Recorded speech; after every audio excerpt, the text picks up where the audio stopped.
Veuillez nous indiquer votre nom. Moi, c'est le professeur Père Eric Ngoy.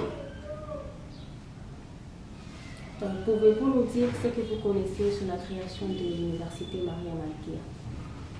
Oui, avant de dire ce que je sais en ce qui concerne l'université Maria Malkia, majeur, l'union des supérieurs majeurs, c'est-à-dire c'est la conférence en quelque sorte, la confédération des congrégations féminines qui existent ici, donc qui sont ici installées, qui œuvrent dans la province ecclésiastique de Lubumbashi. Et c'est cette conférence, ou cette union des supérieurs majeurs, qui avait mis en place une structure pour la formation, d'abord des religieuses, dans le cadre de la spiritualité. Et peu à peu, les besoins se sont fait remarquer, des jeunes qui voulaient aussi intégrer à ce moment-là l'Institut de spiritualité, mais qui sera transformé petit à petit d'abord en institut facultaire et après en institut universitaire. Et c'est récemment que nous avons eu tous les documents possibles pour qui transformaient l'Institut universitaire en Université Maria Malkia, avec la possibilité d'avoir de quatre facultés, oui, de mettre en place 4 facultés. Quelle est votre histoire à Maria Malkia? Bon, mon histoire à Maria Malkia, ça date déjà de quelques années. C'est quand je suis revenu de la France après ma thèse, et juste après mon arrivée, j'ai intégré à ce moment-là l'Institut universitaire Maria Malkia, avec quelques cours que je dispensais, plus ou moins 5 cours. Et à ce moment-là, et juste à la fin de mon mandat comme président de la SUMA, comme on pouvait appeler à ce moment-là, et que j'ai été, disons, il m'a été demandé de m'occuper de cette institution. Combien de temps vous travaillez en tant que recteur de l'université Maria Malkia? Oui, ça c'est ma 4e année comme recteur de l'université Maria Malkia. Donc là, j'ai des collaborateurs, donc dans le cadre du comité de gestion, il y a le secrétaire général académique, le secrétaire général administratif et celui qui s'occupe donc du budget, l'administrateur du budget. Et nous dépendons directement du conseil d'administration.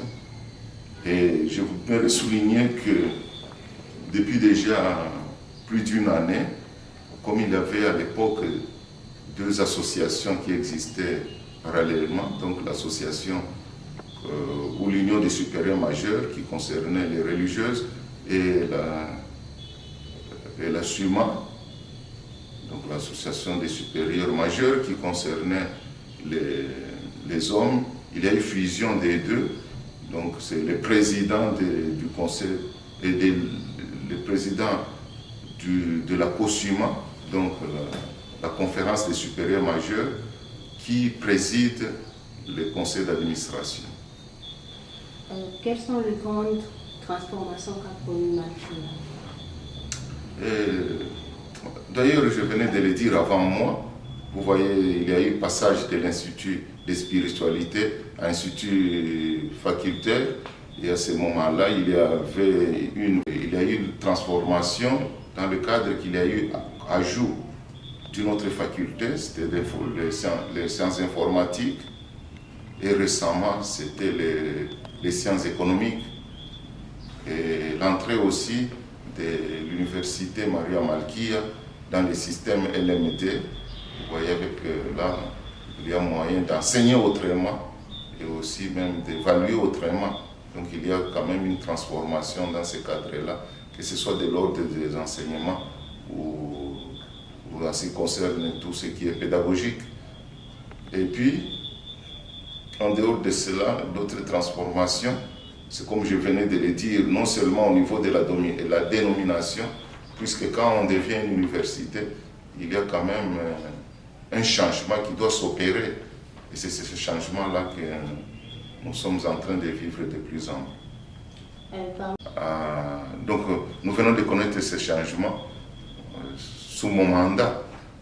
Donc, nécessairement, je participe avec mes collaborateurs dans le cadre du comité de gestion. Et surtout, cette transformation, vous voyez, ce passage d'un institut universitaire à une université marque quand même quelque chose, puisque l'accent est beaucoup placé aussi sur les recherches, raison pour laquelle nous encourageons les jeunes finalistes, même de cette année, de continuer directement avec le master. Master, ça peut être professionnel, mais je parle de structure, donc il faut quand même qu'on essaie de construire quelques bâtiments qui pourront accueillir les jeunes qui demandent d'intégrer Maria Malkia comme étudiant. Raison pour laquelle nous avions pris d'abord la décision, comme on nous a donné la possibilité d'ajouter aux 3 facultés que nous avons, donc à savoir la faculté de psychologie et sciences de l'éducation, la faculté de sciences économiques, la faculté de sciences informatiques. Donc il faudrait y ajouter la faculté des sciences agronomiques et environnement. Et là, nous avons préféré acheter un terrain du côté de Kachamata, Kassam, pour préparer l'emplacement de cette faculté. Alors ça nous permettra aussi, si nous avons des moyens, en faisant appel à des donateurs, construire d'autres bâtiments qui pourront héberger, disons, dans le domaine de la science, tous les jeunes qui demandent chez nous. Ça, voilà un peu les grands projets que nous avons.